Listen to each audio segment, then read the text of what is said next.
Bayangkan kalian berdiri di tepi pantai. Di depan kalian terbentang lautan luas yang dalam dan gelap. Tidak ada kapal, tidak ada jembatan. Sementara di belakang kalian, debu tebal membumbung tinggi ke angkasa. Suara gemuruh kereta perang terdengar makin dekat. Ribuan pasukan elit dan seorang raja yang mengaku Tuhan sedang haus darah.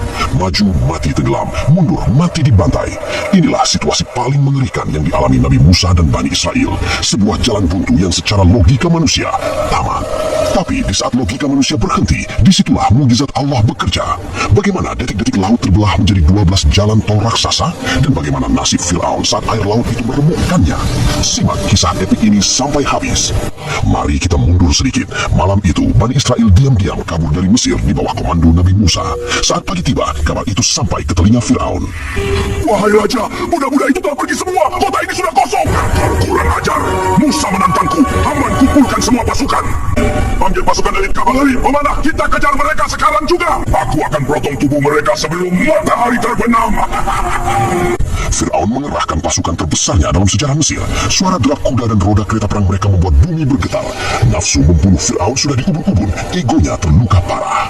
Setelah perjalanan melelahkan, sampailah Nabi Musa di tepian Laut Merah. Tapi mereka terlambat. Dari kejauhan, debu pasukan Firaun sudah terlihat. Sifat asli Bani Israel yang mental lemah langsung keluar. Yushah bin Nun. Wahai Musa, kita sudah terkepung. Lihat mereka di atas sana. Rakyat Bani Israel. Lebih baik kami menjadi budaknya Firaun daripada mati konyol di sini. Musa, apakah di Mesir tidak ada kuburan? Sampai hati kamu membuat kami mati di sini. Suasana kacau balau, tapi lihatlah ketenangan seorang nabi. Di tengah kepanikan itu, Musa berdiri kokoh. Nabi Musa, Allah, inna ma'i rabbi sayahdin. sekali-kali tidak, sesungguhnya Tuhanku bersamaku. Dia akan memberi petunjuk kepadaku. Saat itulah Allah menurunkan pertolongannya. Sebagaimana firman Allah dalam Al-Quran surah Asy-Syu'ara ayat 63, kami wahyukan kepada Musa, pukullah lautan itu dengan tongkatmu, maka terbelahlah lautan itu, dan tiap-tiap belahan adalah seperti gunung yang besar. Seketika itu juga hukum alam runtuh. Blar, air yang cair itu tiba-tiba berdiri tegak menjulang tinggi, laksana gunung kristal yang kokoh. Dan ajaibnya, dasar laut yang seharusnya lumpur basah seketika menjadi tanah kering yang keras. Nabi Musa, Cepat, seberangi laut ini. Jangan noleh ke belakang. ribuan orang Bani Israel berlari melintasi koridor air raksasa itu. Mereka bisa melihat ikan-ikan hiu dan paus berenang di balik dinding air yang transparan itu. Pemandangan yang mengerikan sekaligus menakjubkan.